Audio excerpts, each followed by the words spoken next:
In here, this is what I use to heal my lips from peeler. This is what they gave me. This is my nurse gave me this cream. This is what I use for the bruise. And this is the lip mask for the moisturizing.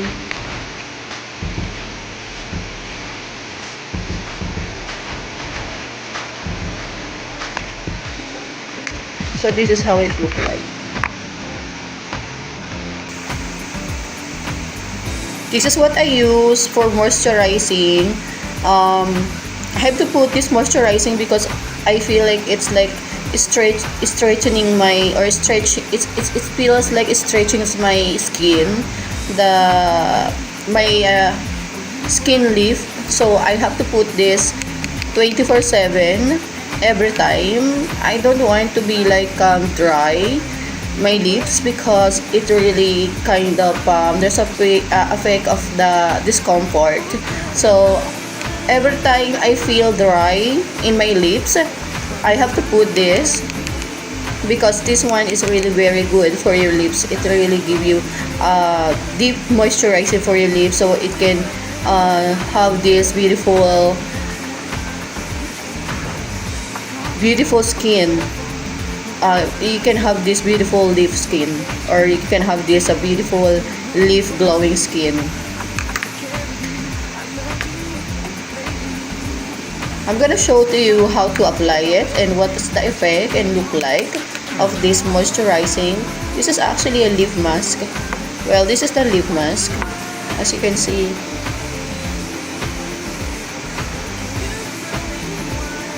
So it's really good for your lips, and it have this fast effect for your lips, so you can really have this very moisturized effect on your lips. And also it's really give you a glowing effect. It's like it's skin glass. So I'm gonna go and put it on my lips. So they have this application in here, small one.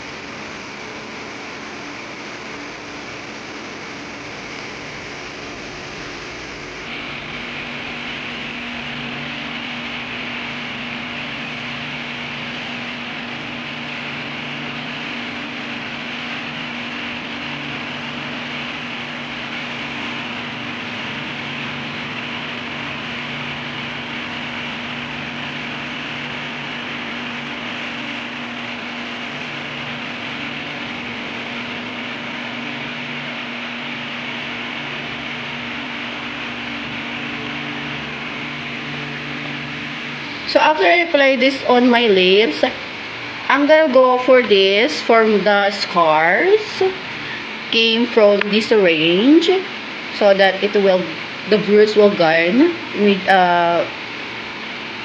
it really have this fast effect healing for your scars because of these syringe injections.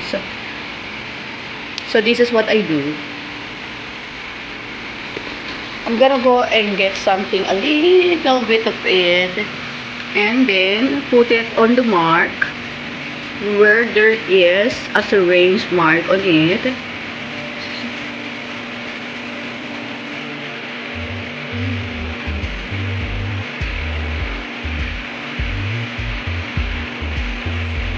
Usually on the upper and lower upper and lower lip.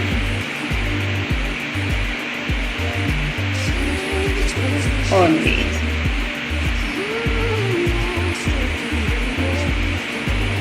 So this is how it goes.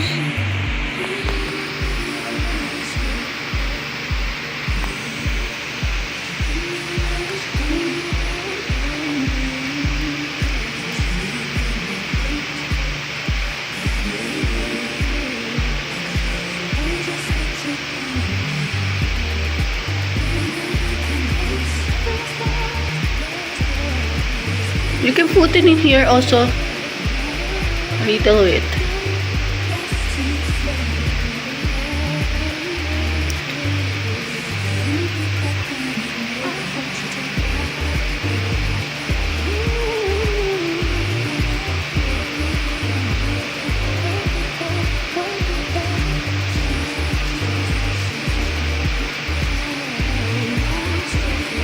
Then after that, you can seal it with the wrapped plastic.